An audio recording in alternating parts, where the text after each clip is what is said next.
també voldria dir que necessitem veure amb els diferents governs per veure les quantitats que cada sistema d'IVA representa per ells i llavors podem compartir bones pràctiques i el sector en alguns països en els que estan tractats d'una manera menys favorable podrien aprendre dels països en els que el sistema els tracta millor. La nostra acció del lobby i de recerca és molt important encara. I què seran les properes coses que farem? A smaller working party following the meeting on the 2nd of October. Hi haurà una reunió de treball amb algunes persones que porten endavant el tema, incloent l'ECBAT, l'EFC, l'Associació de Fundacions Europea i DAFNE. També organitzarem una reunió molt ràpidament de seguida que els investigadors estiguin nombrats i també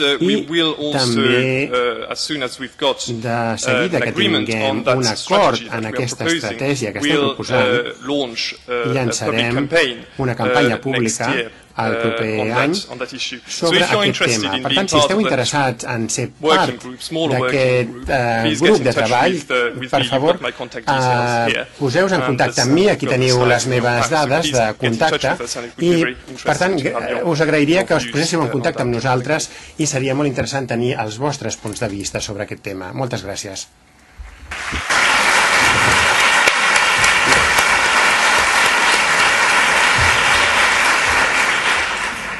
Gràcies. De la paraula al senyor Ricard Valls. Bé, bon dia. Com veureu, parlarem català de Manresa i ho lamento per aquells que no sigueu de Catalunya o no entengueu el català. Espero que la traducció simultània entengui el català de Manresa i per tant ho pugui traduir adequadament. Molt bé, de la presentació anterior m'ha sorprès un aspecte, no?, que coneixia ja d'altres campanyes i reunions amb les que he estat vinculat al voltant del tema de l'IVA i el seu impacte, no? Que és que era molt una presentació per la Unió Europea. Recordo una presentació en concret d'una campanya que s'està fent a Irlanda al voltant d'aquest tema i l'anàlisi anava més enllà. Deia, el tercer sector a Irlanda no pot atendre tants mils de nens degut a l'exempció d'IVA. Amb la mida en què hi ha menys ingrés i naturalment hi ha una reducció degut a l'exempció d'IVA, podem prestar menys serveis, no? Penso que si tenim després l'oportunitat de conèixer algunes d'aquestes imatges de campanyes que s'estan fent a mitjans, també us ajudaran com a sector a posicionar-vos, no? Ara bé, aquest no és el meu paper avui. Jo estic aquí com a representant de la comissió que fa el seguiment del pla de suport i és amb aquesta condició que vinc a parlar. Bé, què és el que s'ha vingut fent al voltant de l'IVA, on som, on anirem i cap on podem anar a curt termini? Aquesta és una mica la reflexió que miraré de fer de manera relaxada, però també contundent. Inicialment, quan es va començar a plantejar el tema de l'IVA, des de l'oficina vam presentar al departament diferents solucions, en concret el model danès, que com sabeu consisteix en que es fa un càlcul de l'IVA suportat i per tant diguéssim perdut per l'organització i el govern ho refinancia a través d'una subvenció. És un model senzill, és un model que està funcionant i que cada vegada més el nombre d'organitzacions que entren en aquest esquema de refinançament diguéssim de l'IVA doncs puja, i això és una confirmació del responsable danès de l'Associació de Captació de Fons que estava aquí a Barcelona la setmana passada. Per tant, informació sobre què passava a Europa, el cas danès i el cas irlandès. Conclusió, i l'avanço, són països petits amb organitzacions que ha permès saber exactament quina part d'IVA cal compensar a través de subvenció i això ha simplificat molt les coses, no? En aquest moment el DASC està treballant en 900 entitats a les quals financia serveis de 5-6 maneres diferents. Per tant, la complexitat és una altra i per tant ha sigut un dels elements que es va posar damunt la taula en el seu moment.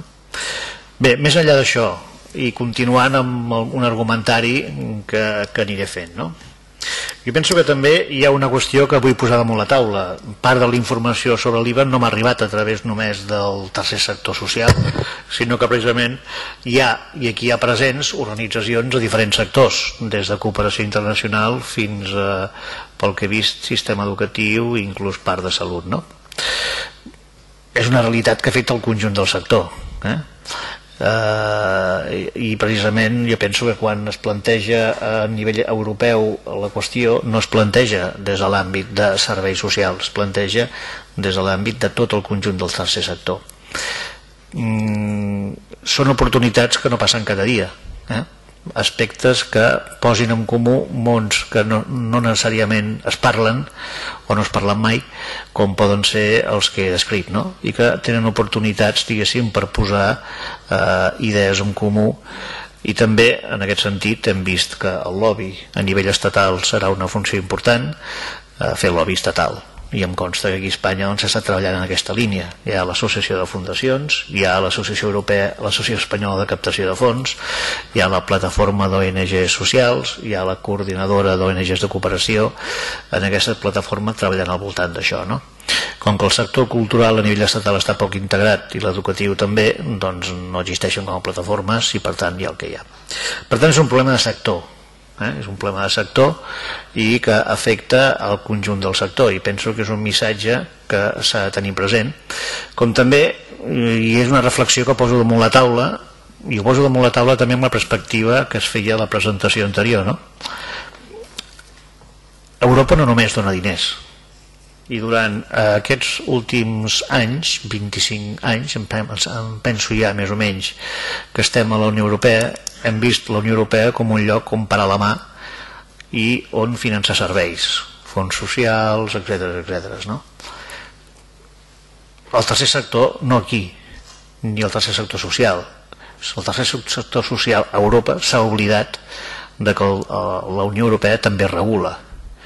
I ara som víctimes d'aquesta regulació i, com s'ha dit abans, canviar una decisió de la Unió Europea no és que sigui llarga, és que és eterna.